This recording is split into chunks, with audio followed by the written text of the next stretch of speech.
Let's make igado. At ito ang mga sangkap na gagamitin.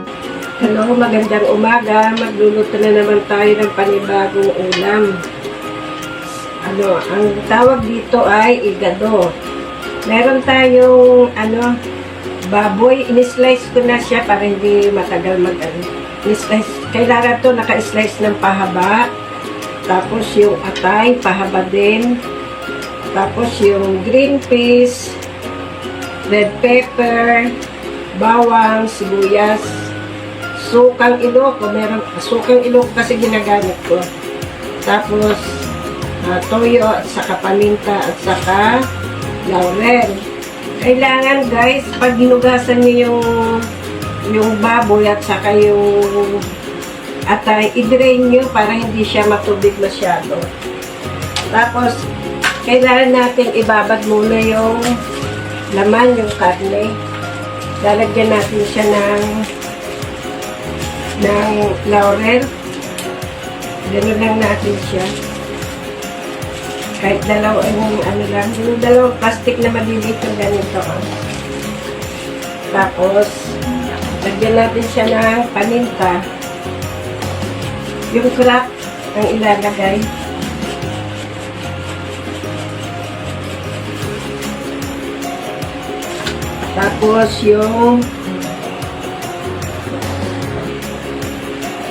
Tapos lalagyan natin siya ng toyo.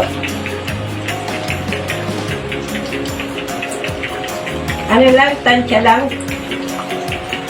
Pwedeng hindi muna masyadong madami ang toyo. Yung sakto lang ba na kakulay. Kaya mga 1/4 cup. Pwede na siguro. Tapos, ito yung sukang iloko, Yan.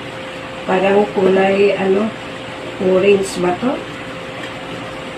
Siguro mga dalawang, mga 1/4. Dalawang kutsara o 3 kutsara muna para hindi naman siya sobrang maasim. Tapos, imimix natin siya. Mix lang. Parang kulang pa sa toyo, maputla pa.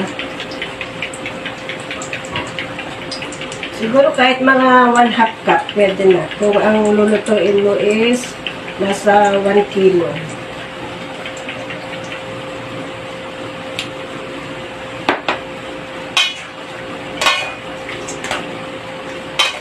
Pwede rin itong lagyan ng yung laman loob ng baboy tulad ng yung bato o kaya yung puso. Kaya lang, kailangan ilalaga mo yun.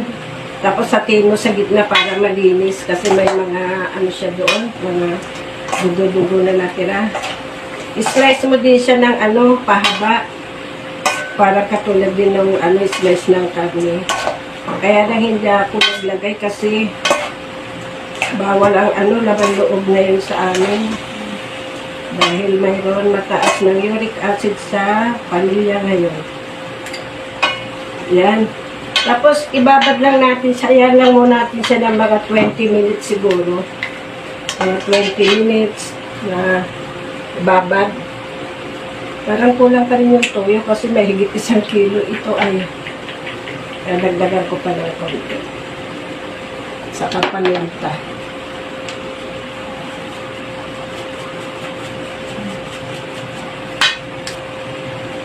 Yung guys, after 20 minutes, pwede na natin itong igisa.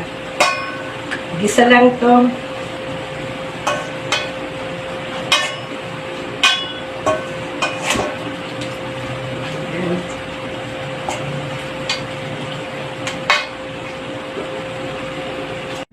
Now, let's start cooking.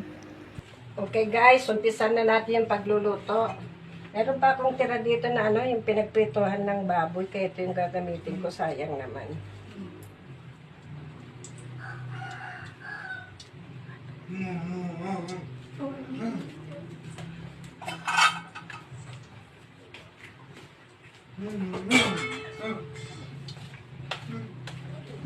Painitin na natin yung mantika.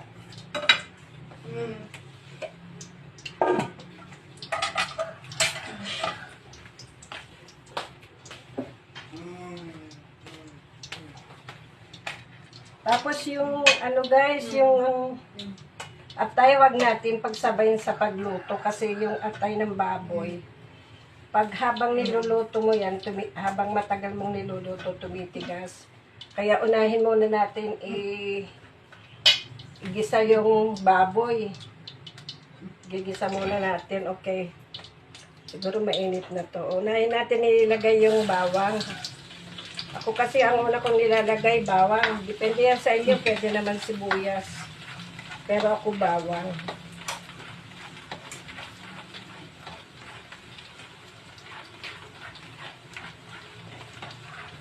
Tapos pag nag-brown na yung bawang, pwede mo nang ilagay yung sibuyas. Ito na yun, oh. Sibuyas.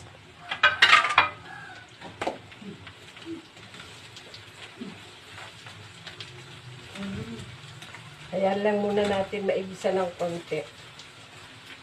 Yung lanta na yung sibuyas.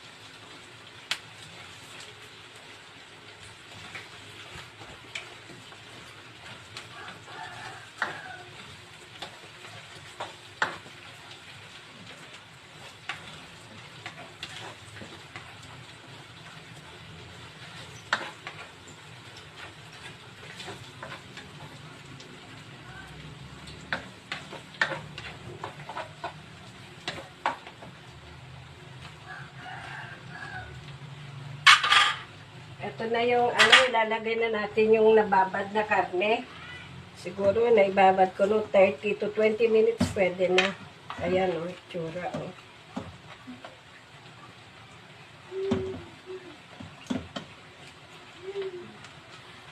Kunin mo nga yung pantakip dyan sa ilalim mo. Pwede mo na ilagay.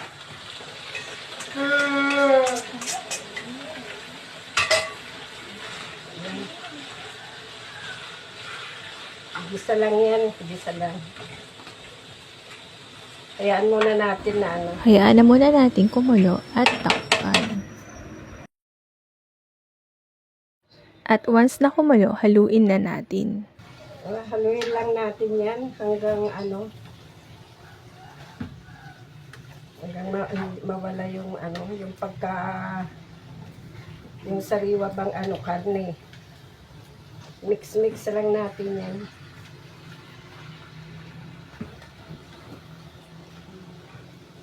Tapos takpan natin, siguro mga after 5 minutes, pwede natin siyang haluin ulit. After 5 minutes, haluin na ulit.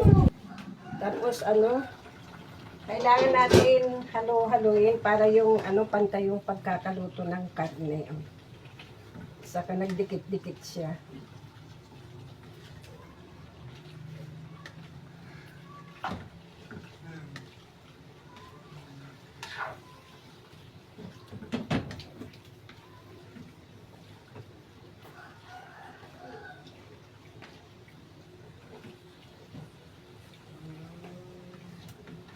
Ayan, takpan natin ulit, guys. Hanggang yan, hanggang maubos yung sauce. Kasi may sabaw siya. Kailangan maubos yan hanggang magmantika.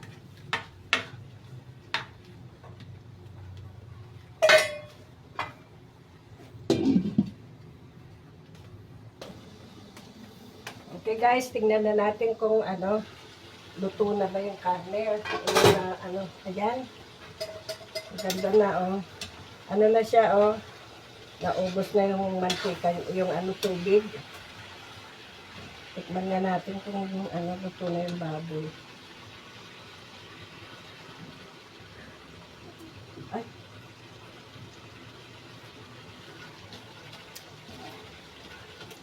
Malambot na yung baboy.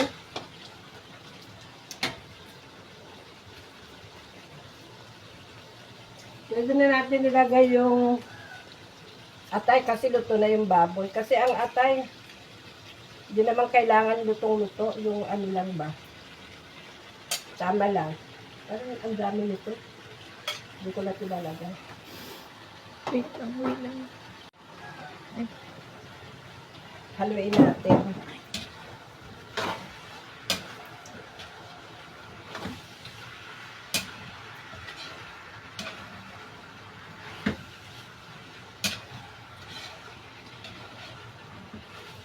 Pwede niyong tikman, guys, kung medyo matabang, lagyan niyo ng, patakan niyo na ng kunting patis. O kaya toyo. Yan, o.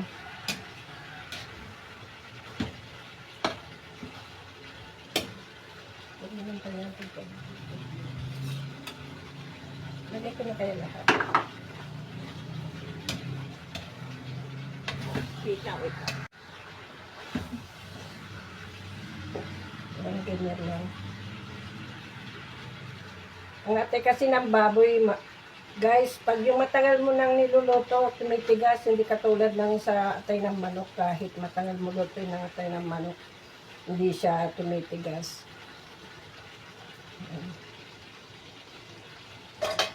Tapos, pwede na natin ipaibabaw yung yung bell pepper. Ganyan na.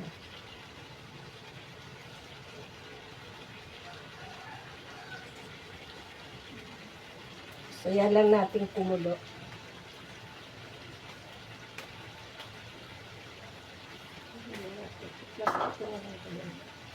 Once kumulo na, Lagyan natin ng liquid seasoning. Ayan, oh. Sayang kasi may, may mga palibre. Yung mga free, pag bumibili tayo ng yung pack na mga toyo, may mga free na sinisingit nila. Yan, guys, i-mix lang natin siya. Ang bango na, oh. Ang last natin ilalagay is yung green peas. At yun. Yan. Ito na naman. Lumapit na naman yung taga-tikim ko.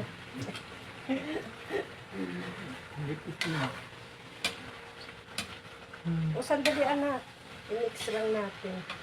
Yan, guys, oh. Tignan mo, oh. Yung pinakamantika na lang niya yung natira. Parang sauce.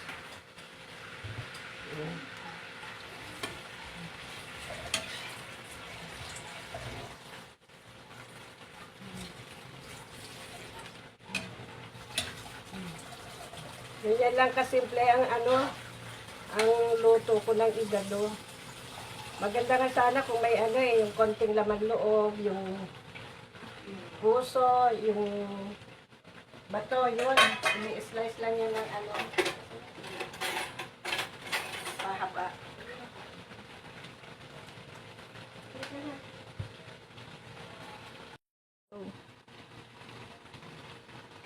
Ito na, guys, titikim na yung aking binata.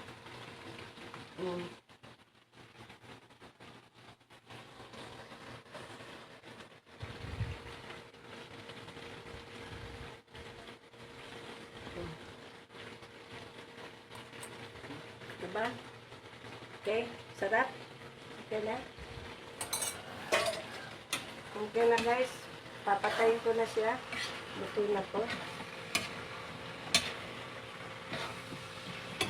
Ayan, ganyan lang kasimple.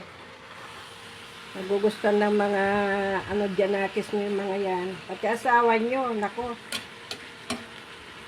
Tuwan-tuwa sa inyo pag pinagluto nyo ng ganitong potahe.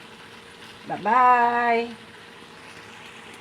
Kung nagustuhan nyo ang aking luto, like and follow. Thank you for watching. Please like and follow. thanks for watching.